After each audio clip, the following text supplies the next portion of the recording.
మీది వైఎస్ఆర్ కాంగ్రెస్ పార్టీ కాదు. వై అంటే వైవి సుబ్బారెడ్డి గారు, ఎస్ అంటే సాయిరెడ్డి గారు, ఆర్ అంటే రామకృష్ణ, సజ్జల రామకృష్ణ గారు. ఇలా తయారయ్యింది ఈరోజు వైఎస్ఆర్ కాంగ్రెస్ పార్టీ. దీంట్లో వైఎస్ఆర్ గారు లేరు. ఇది జగన్ రెడ్డి పార్టీ, ఇది నియంత పార్టీ, ఇది ప్రజలను పట్టించుకోని పార్టీ,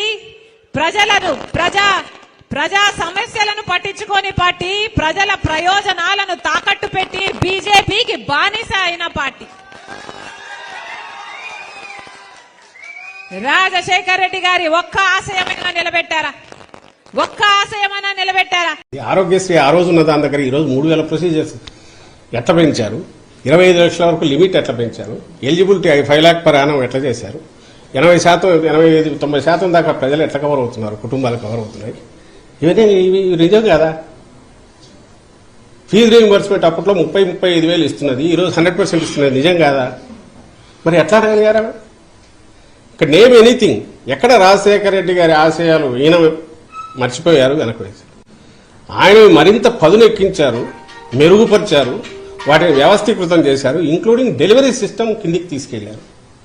నేను ఇది ఎక్స్ప్లెనేషన్ లాగా ఇవ్వట్లా, ప్రజలకు చెప్తున్నాం.